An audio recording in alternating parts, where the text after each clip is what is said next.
Chapter 11 Memory. Every hour of our lives we call upon memory to supply us with some fact or detail from out our past.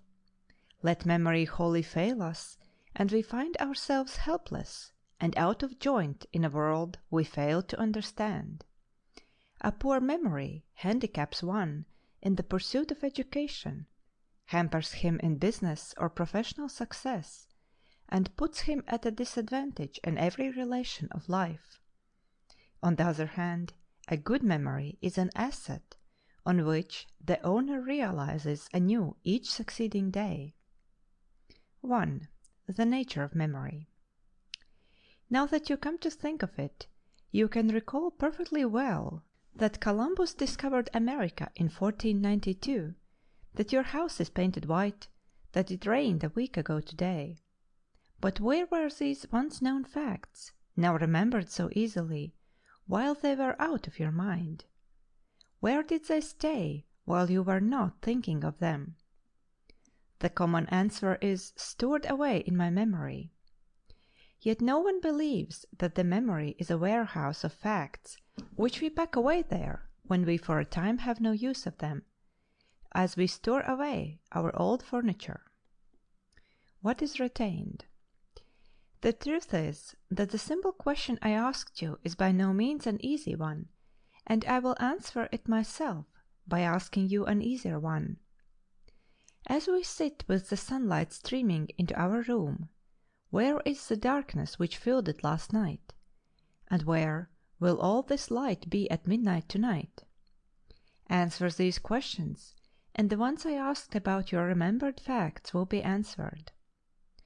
While it is true that, regardless of the conditions in our little room, darkness still exists wherever there is no light, and light still exists wherever there is no darkness, yet for this particular room there is no darkness when the sun shines in, and there is no light when the room is filled with darkness. So in the case of a remembered fact. Although the fact that Columbus discovered America some 400 years ago, that your house is of a white color, that it rained a week ago today, exists as a fact, regardless of whether your minds think of these things at all, yet the truth remains as before, for the particular mind which remembers these things, the facts did not exist while they were out of the mind. It is not the remembered fact which is retained, but the power to reproduce the fact when we require it. The physical basis of memory. The power to reproduce a once known fact depends ultimately on the brain. This is not hard to understand if we go back a little and consider that brain activity was concerned in every perception we have ever had, and in every fact we have ever known. Indeed, it was through a certain neural activity of the cortex that you were able originally to know that Columbus discovered America, that your house is white, and that it rained on a day in the past. Without this cortical activity, these facts would have existed just as truly, but you would never have known them. Without this neural activity in the brain, there is no consciousness, and to it we must look for the recurrence in consciousness of remembered facts, as well as for those which appear for the first time. How we remember. Now, if we are to have a once known fact repeated in consciousness, or in other words remembered, what we must do on the physiological side is to provide for a repetition of the neural activity which was at first responsible for the facts appearing in consciousness. The mental accompaniment of the repeated activity is the memory. Thus, as memory is the approximate repetition of once experienced mental states or facts, together with the recognition of their belonging to our past, so it is accomplished by an approximate repetition of the once performed neural process in the cortex which originally accompanied these states or facts. The part played by the brain in memory makes it easy to understand why we find it so impossible to memorize or to recall when the brain is fatigued from long hours of work or lack of sleep.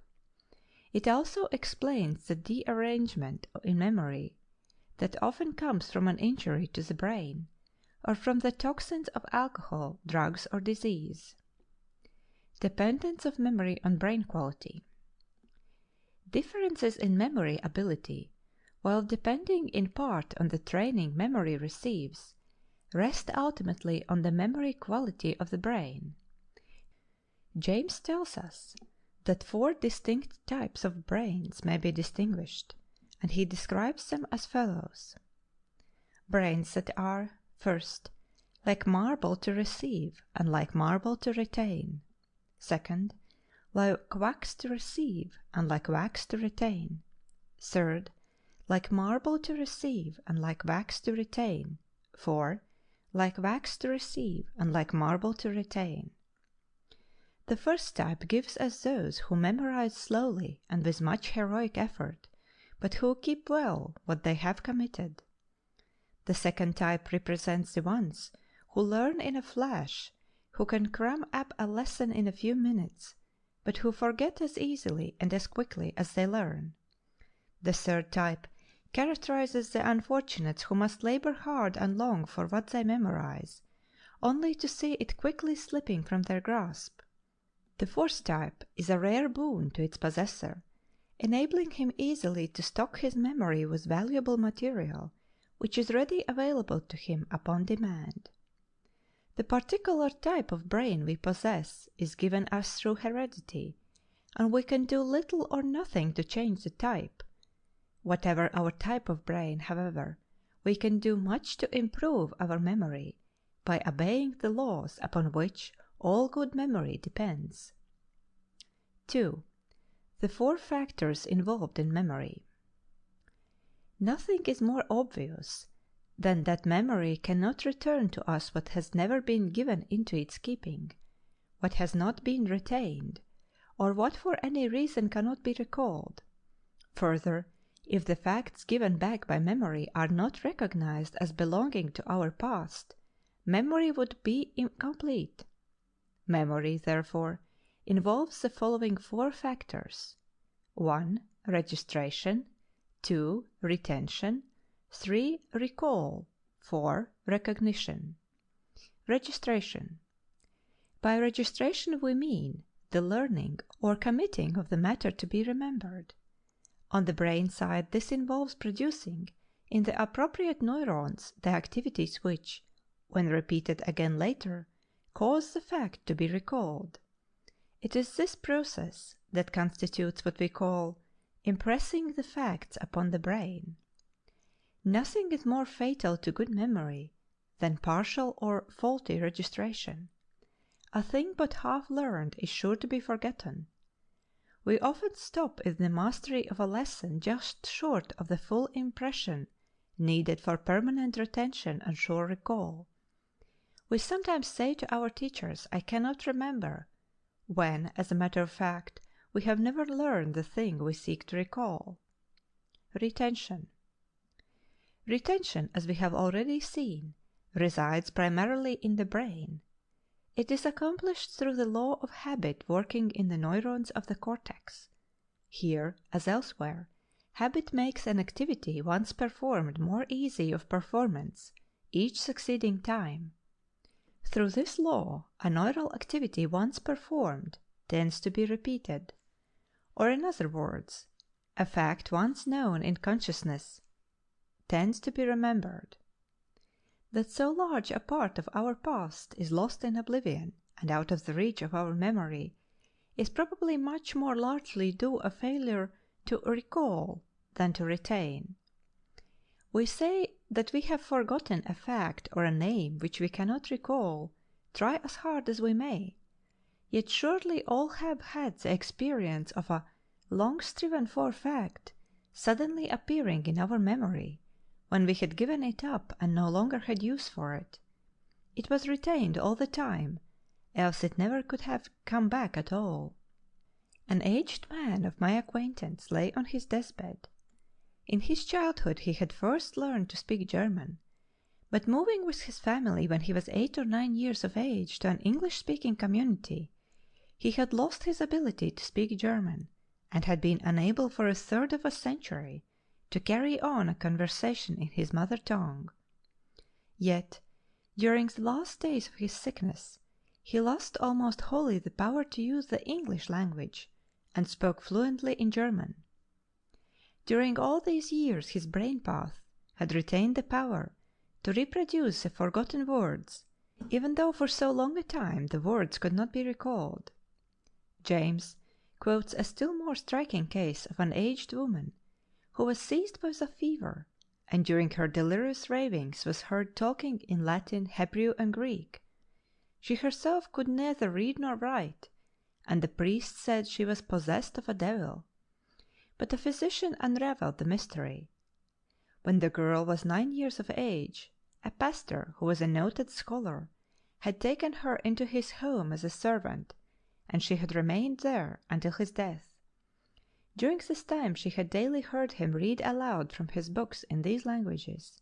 Her brain had indelibly retained the record made upon it. Although for years she could not have recalled the sentence, if needed, she had ever been able to do so. Recall. Recall depends entirely on association. There is no way to arrive at a certain fact or name that is eluding us, except by means of some other facts, names, or what not so related to the missing term as to be able to bring it into the fold. Memory arrives at any desired fact only over a bridge of associations. It therefore follows that the more associations set up between the fact to be remembered and related facts already in the mind, the more certain the recall. Historical dates and events should, when learned, be associated with important central dates and events, to which they naturally attach. Geographical names, places, or other information should be connected with related material already in the mind. Scientific knowledge should form a coherent and related whole. In short, everything that is given over to the memory for its keeping should be linked as closely as possible to material of the same sort. This is all to say that we should not expect our memory to retain and reproduce isolated, unrelated facts, but should give it the advantage of as many logical and well-grounded associations as possible. Recognition. A fact reproduced by memory, but not recognized as belonging to our past experience, would impress us as a new fact. This would mean that memory would fail to link the present to the past. Often we are puzzled to know whether we have before met a certain person, or on a former occasion told a certain story, or previously experienced a certain present state of mind which seems half familiar. Such baffling mental states are usually but instances of partial and incomplete recognition. Recognition no longer applies to much of our knowledge. For example, we say we remember that 4 times 6 is 24, but probably none of us can recall when and where we learned this fact. We cannot recognize it as belonging to our past experience. So, with 10,000 other things which we know rather than remember in the strict sense. 3. The stuff of memory. What are the forms in which memory presents the past to us? What are the elements with which it deals? What is the stuff of which it consists? Images as the material of memory. In the light of our discussion upon mental imagery, and with the aid of a little introspection, the answer is easy. I ask you to remember your home, and at once a visual image of the familiar house, with its well-known rooms and their characteristic furnishings, comes to your mind. I ask you to remember the last concert you attended, or the chorus of birds you heard recently in the woods, and there comes a flood of images, partly visual, but largely auditory, from the melodies you heard. Or I ask you to remember the feast of which you partook yesterday, and gustatory and olfactory images are prominent among the others which appear. And so I might keep on, until I had covered the whole range of your memory. And whether I ask you for the simple trivial experiences of your past, for the tragic or crucial experiences, or for the most abstruse and abstract facts which you know and can recall, the case is the same. Much of what memory presents to you comes in the form of images or of ideas of your past. Images vary as to type. We do not all remember what we call the same fact in like images or ideas.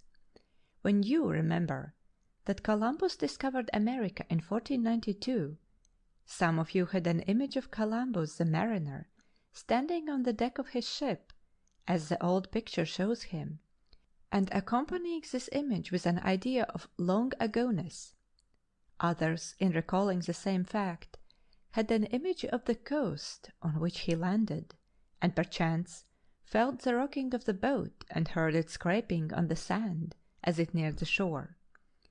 And still others saw on the printed page the words stating that Columbus discovered America in 1492. And so in an infinite variety of images or ideas we may remember what we call the same fact, though of course the fact is not really the same fact to any two of us, nor to any one of us when it comes to us on different occasions in different images. Other memory material. But sensory images are not the only material with which memory has to deal. We may also recall the bare fact that it rained a week ago today without having images of the rain. We may recall that Columbus discovered America in 1492 without visual or other images of the event. As a matter of fact, we do constantly recall many facts of abstract nature, such as mathematical or scientific formulae, with no imagery other than that of the words or symbols, if indeed these be present. Memory may therefore use as its stuff not only images, but also a wide range of facts, ideas, and meanings of all sorts. 4. Laws underlying memory. The development of a good memory depends in no small degree on the closeness with which we follow certain well-demonstrated laws.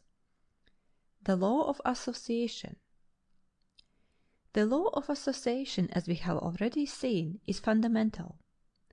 Upon it the whole structure of memory depends. Stating this law in neutral terms, we may say, brain areas which are active together in the same time tend to establish associative paths, so that when one of them is again active, the other is also brought into activity.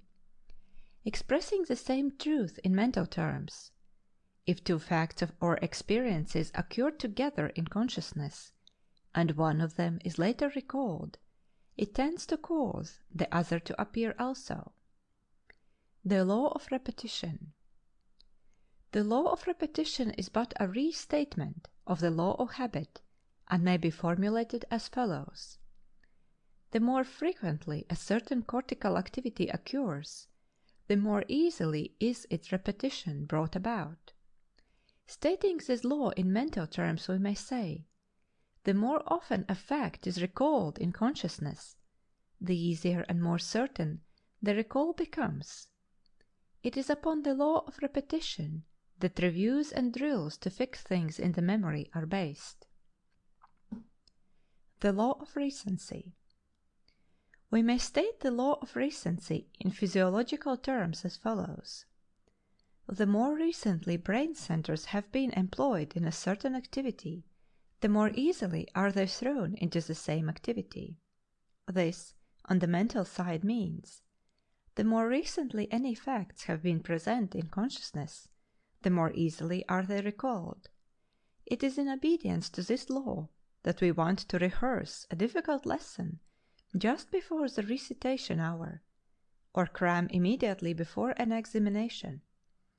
The working of this law also explains the tendency of all memories to fade out as the years pass by. The Law of Vividness. The law of vividness is of primary importance in memorizing. On the physical side, it may be expressed as follows: the higher the tension, or the more intense the activity of neural centers, the more easily the activity is repeated.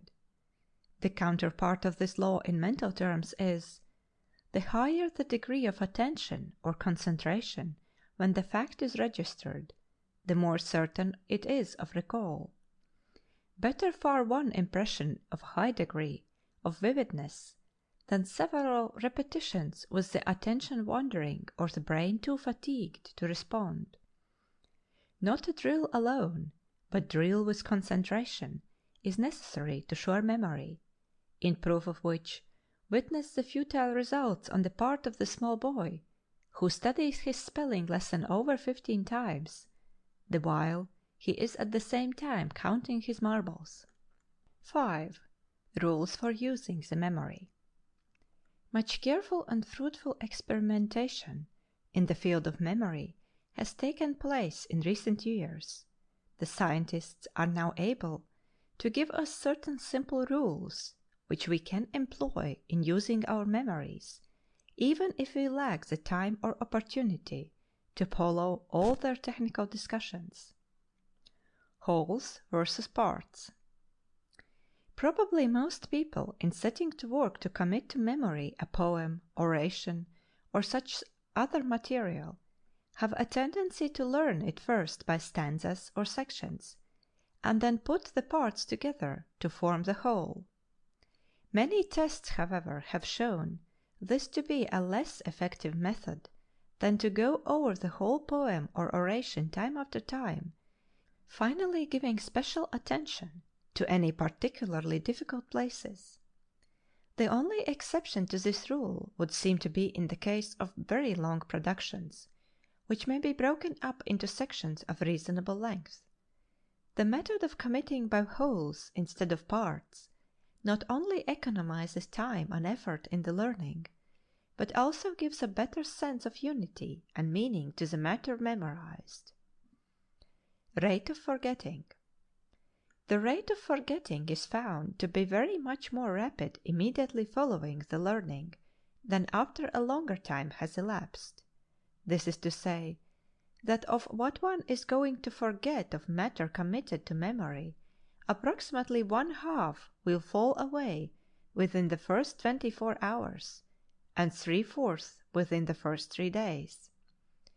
Since it is always economy to fix afresh matter that is fading out before it has been wholly forgotten, it will manifestly pay to review important memory material within the first day or two after it has once been memorized. Divided practice. If to commit a certain piece of material we must go over it, say, 10 different times, the results are found to be much better when the entire number of repetitions are not had in immediate succession, but with reasonable intervals between. This is due, no doubt, to the well-known fact that associations tend to take form and grow more secure even after we have ceased to think specifically of the matter in hand. The intervals allow time for the associations to form their connections. It is in this sense that James says we learn to swim during the winter and to skate during the summer. Forcing the memory to act. In committing matter by reading it, the memory should be forced into activity just as fast as it is able to carry part of the material. If, after reading a poem over once, parts of it can be repeated without reference to the text, the memory should be compelled to reproduce these parts. So with all other material. Rereading should be applied only at such points as the memory has not yet grasped.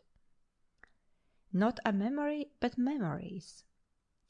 Professor James has emphasized the fact, which has often been demonstrated by experimental tests, that we do not possess a memory, but a collection of memories.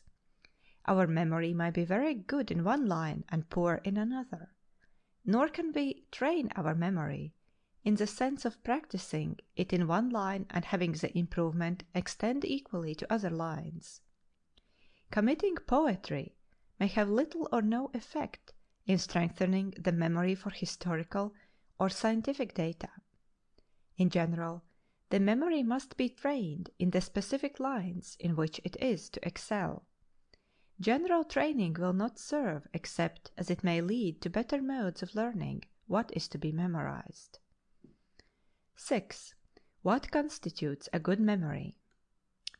Let us next inquire what are the qualities which enter into what we call a good memory. The merchant or politician will say, ability to remember well people's faces and names. The teacher of history, the ability to recall readily dates and events. The teacher of mathematics, the power to recall mathematical formula. The hotel waiter, the ability to keep in mind half a dozen orders at a time. The manager of a corporation, the ability to recall all the necessary details connected with the running of the concern. While these answers are very divergent, yet they may all be true for the particular person testifying. For out of them all there emerges this common truth, that the best memory is the one which best serves its possessor. That is, one's memory not only must be ready and exact, but must produce the right kind of material. It must bring to us what we need in our thinking. A very easy corollary at once grows out of this fact, namely, that in order to have the memory return to us the right kind of matter, we must store it with the right kind of images and ideas, for the memory cannot give back to us anything which we have not first given into its keeping. A good memory selects its material. The best memory is not necessarily the one which impartially repeats the largest number of facts of past experience. Everyone has many experiences which he never needs to have reproduced in memory. Useful enough they may have been at the time, but wholly useless and irrelevant later. They have served their purpose, and should henceforth slumber in oblivion. They would be but so much rubbish and lumber if they could be recalled.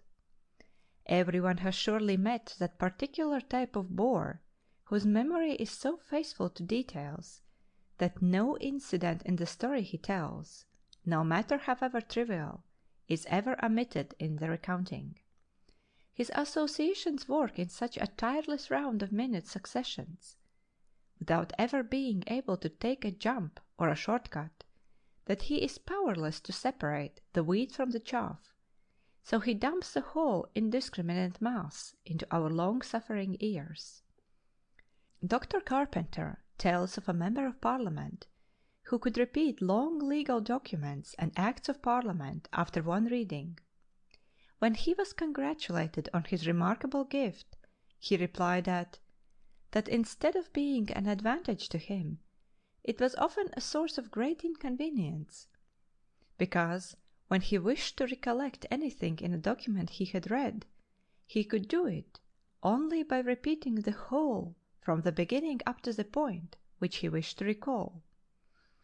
Maudsley says that the kind of memory which enables a person to read a photographic copy of former impressions with his mind's eye is not, indeed commonly, associated with high intellectual power, and gives the reason that such a mind is hindered by the very wealth of material furnished by the memory from discerning the relations between separate facts upon which judgment and reasoning depend.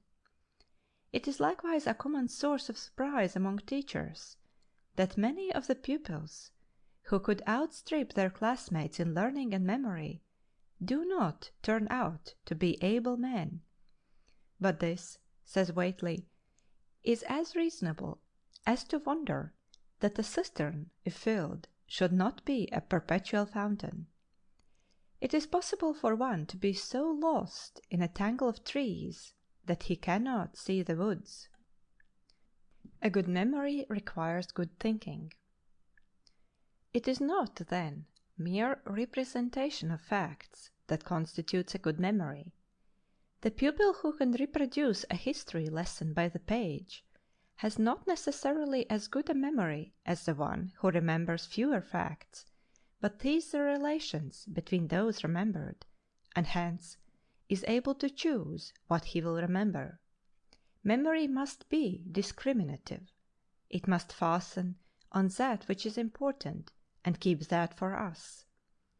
Therefore we can agree that the art of remembering is the art of thinking. Discrimination must select the important out of our mental stream, and these images must be associated with as many others as possible which are already well fixed in memory, and hence are sure of recall when needed. In this way the old will always serve as a cue to call up the new. Memory must be specialized. And not only must memory, if it is to be a good memory, omit the generally worthless or trivial or irrelevant, and supply the generally useful, significant, and relevant, but it must in some degree be a specialized memory. It must minister to the particular needs and requirements of its owner. Small consolation to you if you are a Latin teacher and are able to call up the binomial theorem or the date of the fall of Constantinople, when you are in a dire need of a conjugation or a declension which eludes you. It is much better for the merchant and politician to have a good memory for names and faces than to be able to repeat the succession of English monarchs from Alfred the Great to Edward the Seventh, and not be able to tell John Smith from Tom Brown. It is much more desirable for the lawyer to be able to remember the necessary details of his case than to be able to recall all the various athletic records of the year, and so on.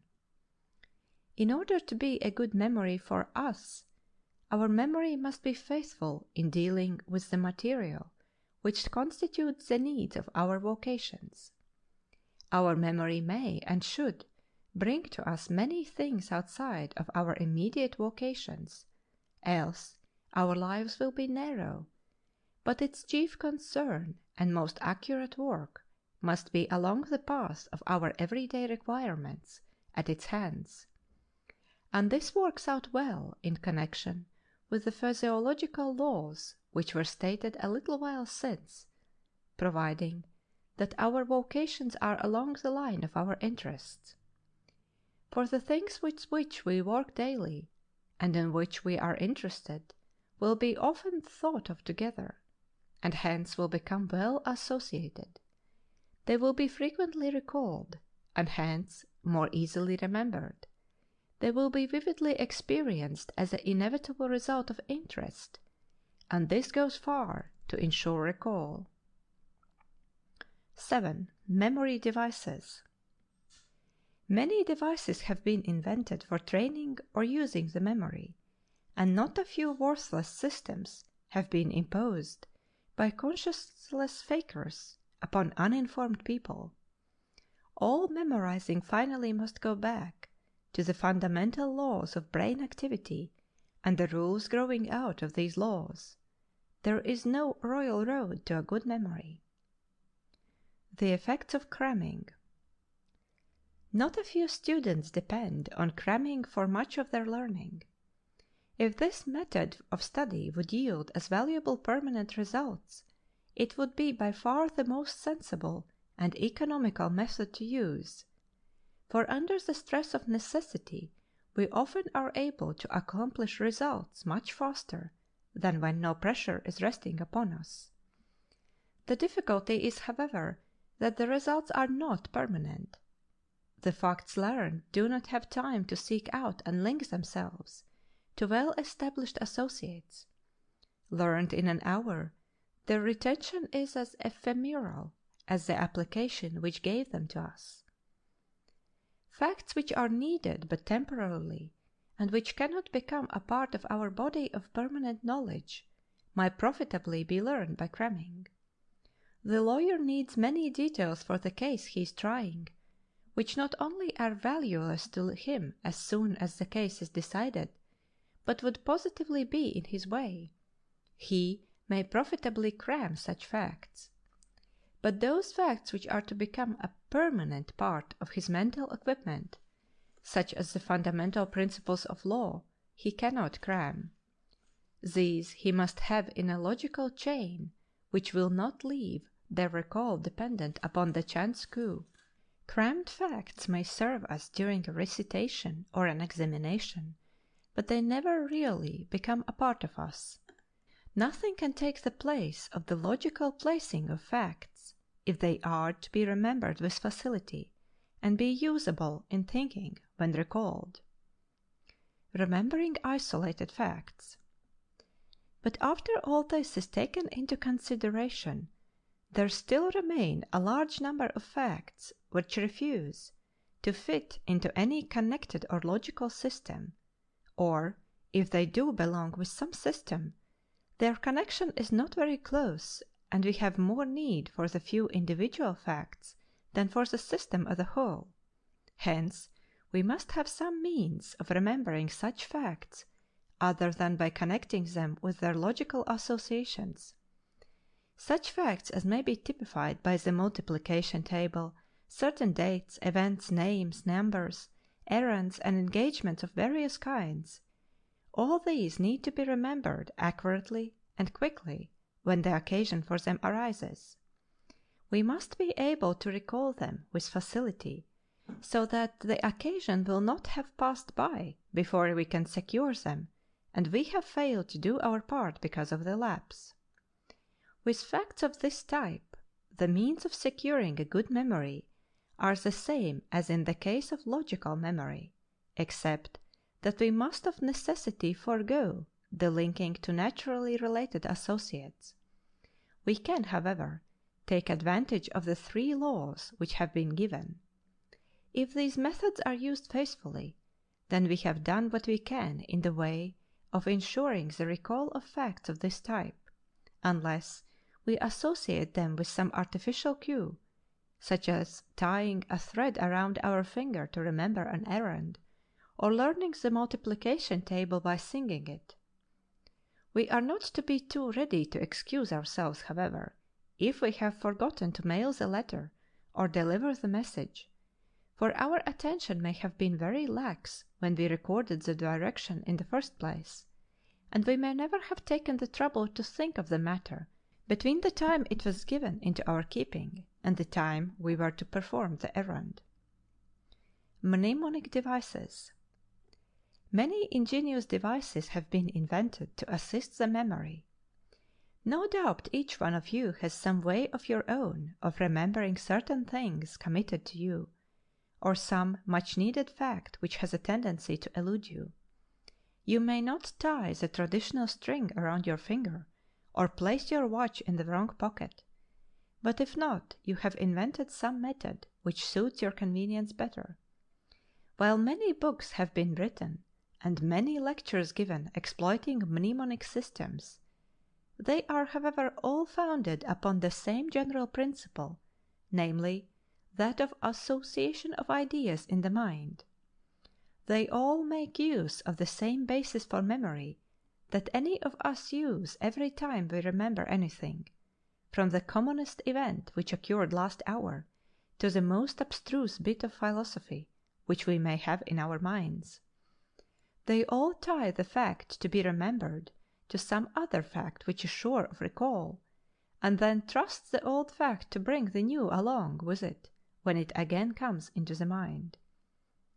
Artificial devices may be permissible in remembering the class of facts which have no logical associates in which we can relate them, but even then I cannot help feeling that if we should use the same care and ingenuity in carefully recording the seemingly unrelated facts that we do in working out the device and making the association in it, we should discover hidden relations for most of the facts we wish to remember, and we should be able to ensure their recall as certainly and in a better way than through the device.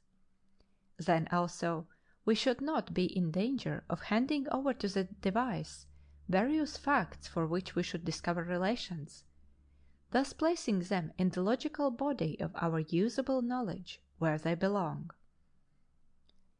8. Problems in observation and introspection. 1. Carefully consider your own powers of memory and see whether you can decide which of the 4 types of brain you have. Apply similar tests to your classmates or a group of school children whom you have a chance to observe. Be sure to take into account the effects of past training or habits of memory. 2.